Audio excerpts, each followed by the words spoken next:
The garden smelled faintly of roses and sugar frosting, the kind of air you think will hold you in the center of a celebration. But when I walked through the ivy-framed arch toward the bridal shower I'd helped fund, the wedding planner intercepted me, smile glossy but brittle. She pressed a small tent card into my hand, my name printed neatly beneath two words. Staff seating. My breath caught. I'd paid for the live stream rig, the floral backdrop, the calligraphy menus. Yet here I was, shuffled toward a folding chair beside a crate of unused champagne flutes, far from the main table, farther still from the cameras already rolling. Would you leave or stay? And why? Tell me in the comments, and if you want to hear how this plays out, hit subscribe right now so you don't miss the next turn. I gripped that little card and glanced toward the live stream crew I'd hired. They looked uneasy, like they knew something I didn't. And then, just as the string quartet struck their first note, a tech assistant brushed past me and murmured under his breath, "You really need to see the invoice we got this morning." I followed the tech assistant's glance toward the side of the garden where the catering truck idled, its engine humming like a warning. My place card burned in my palm. I'd been telling myself for months to keep the peace, let my daughter-in-law have her vision, her curated moments, her perfectly symmetrical photos. After all, a bridal shower was supposed to be about joy, not turf lines.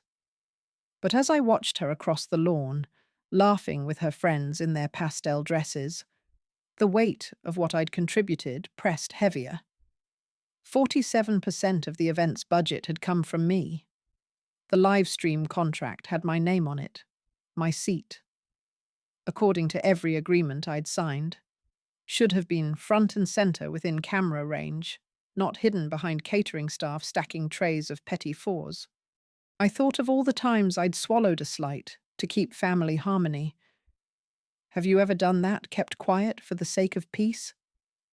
Tell me one line in the comments that captures how it felt. My phone buzzed.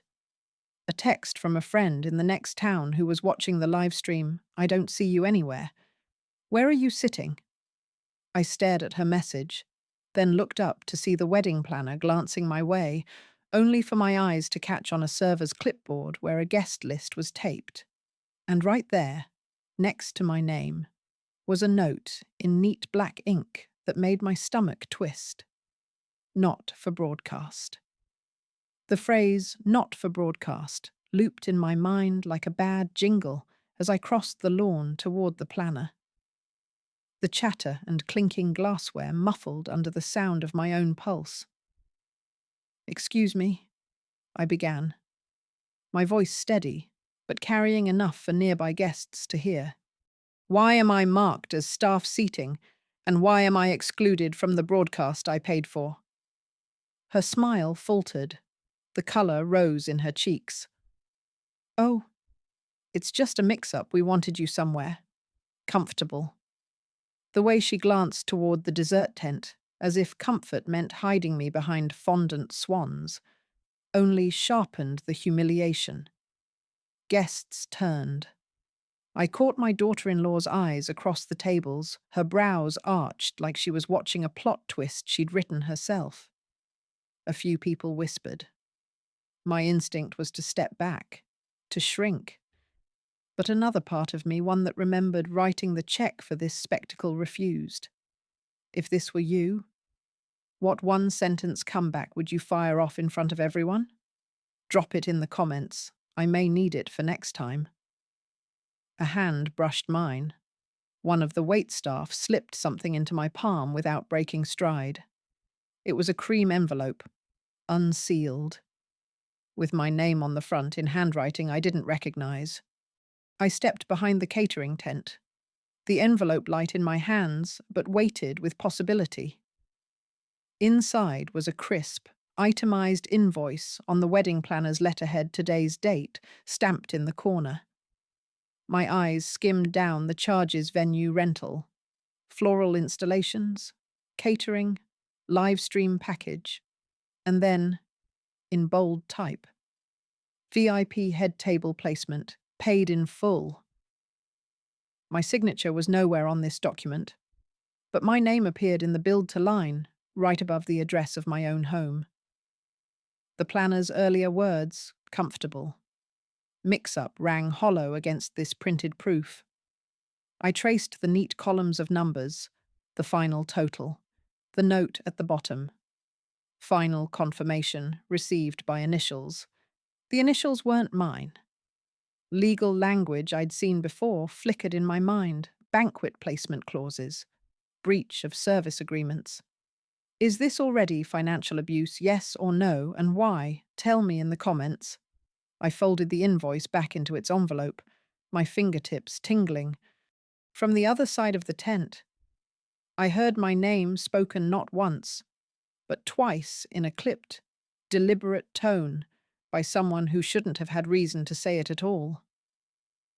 I rounded the corner, invoice still in hand, and found the wedding planner mid-conversation with my daughter-in-law.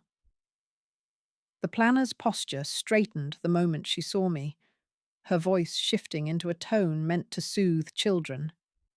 Oh, you mustn't take the invoice literally, it's just administrative wording. We put VIP seating on all major sponsors' documents, even if the final arrangement changes for aesthetic flow. Aesthetic flow, as though my presence was a piece of furniture to be shuffled for symmetry.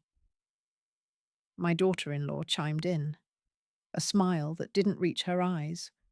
We thought you'd be happier where you could mingle less. The cameras can be overwhelming. Their words twisted what was happening into a favor, turning my exclusion into concern for my comfort. Do you actually buy this excuse, yes or no? And tell me why in the comments. I need to know if I'm losing my grip on reality. The planner reached out, lightly tapping the envelope as if to take it back.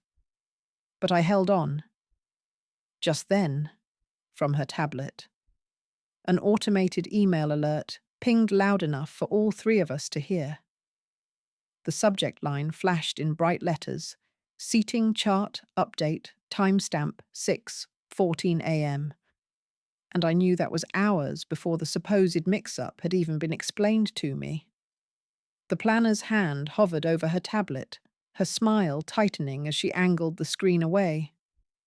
But I'd already seen enough. May I asked, though I didn't wait for permission. One swipe, and the seating chart appeared a neat grid of tables with names typed in delicate serif font. My name was there once. At table 14, staff table, but in the revision log.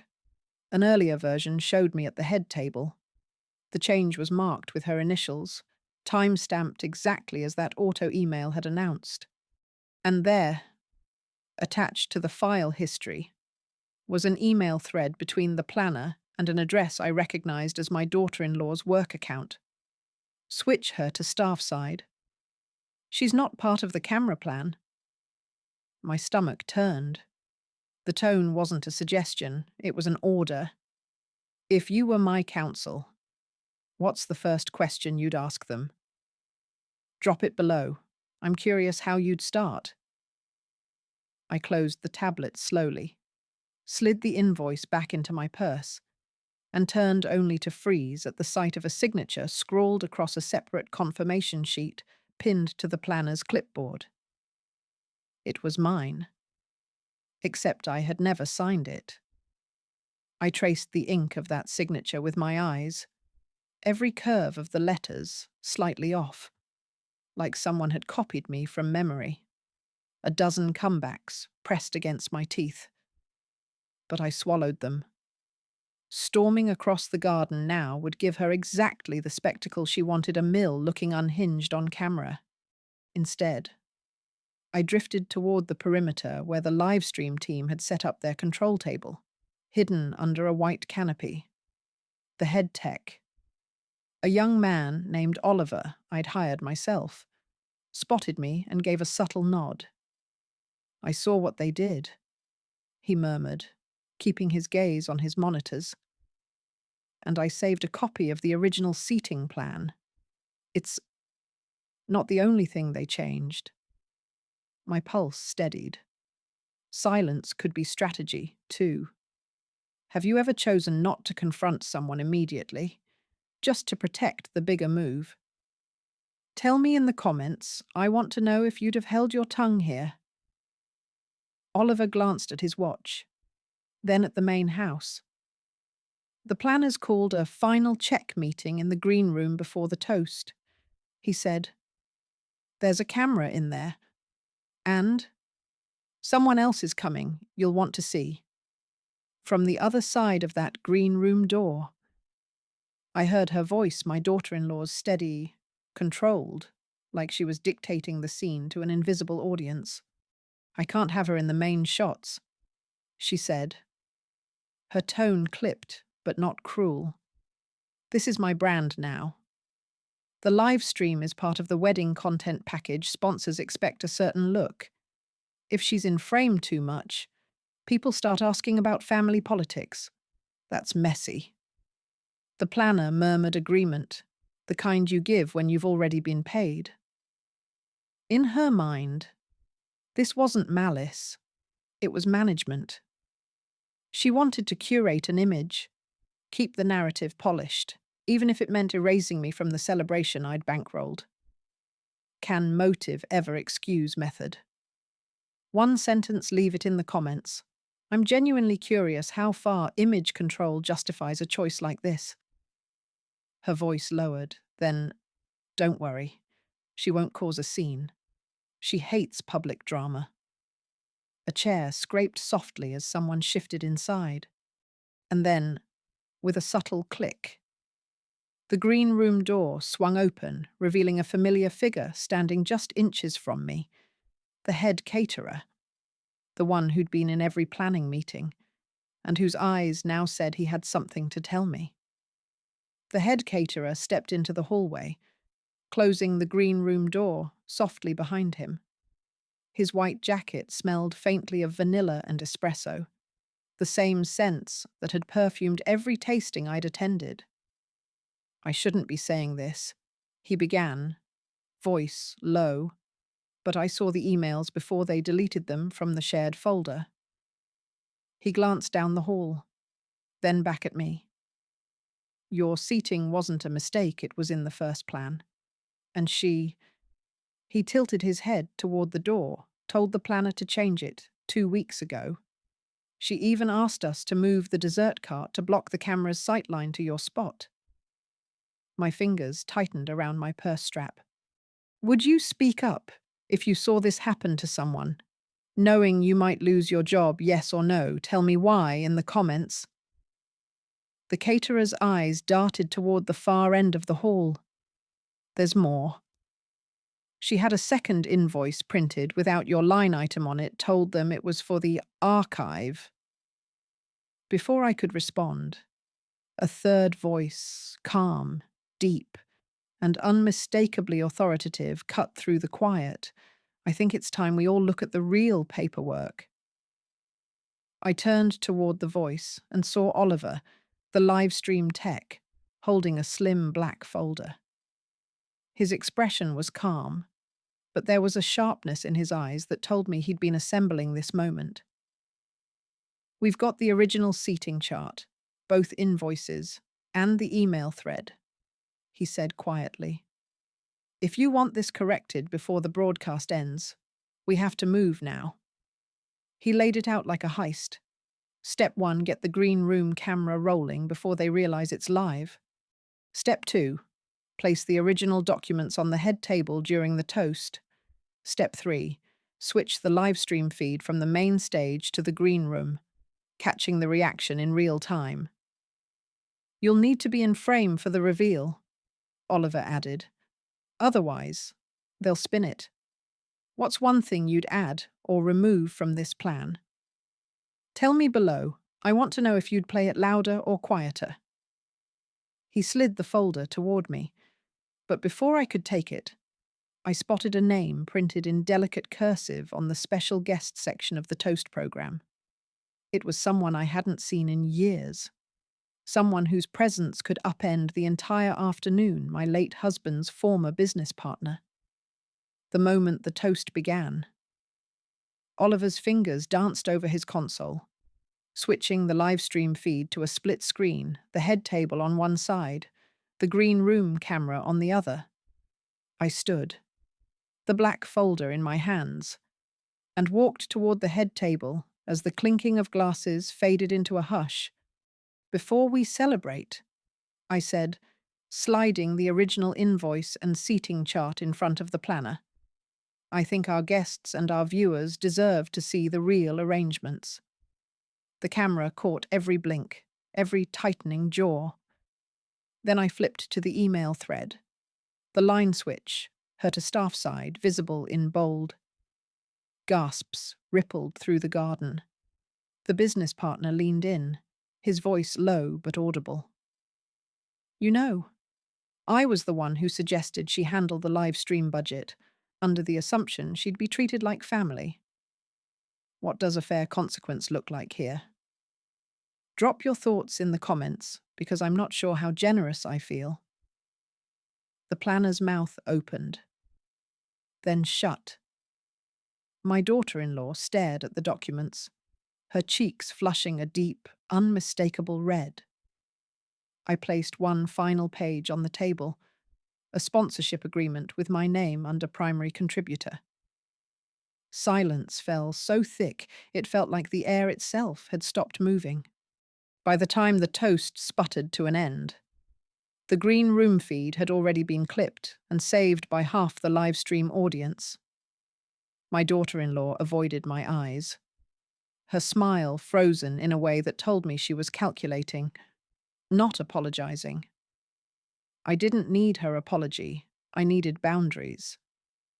That night, I sent an email to the wedding planner terminating all future services under my name, requested a full refund for the live stream package, and notified the sponsors that any use of my image would require direct consent.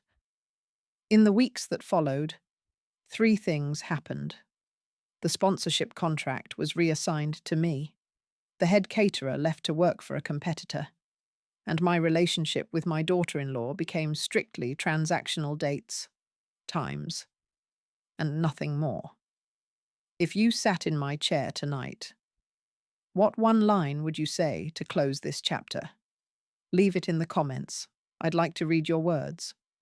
And if you want to follow what happens when a family celebration turns into a boardroom negotiation, hit subscribe and watch the next episode in this series.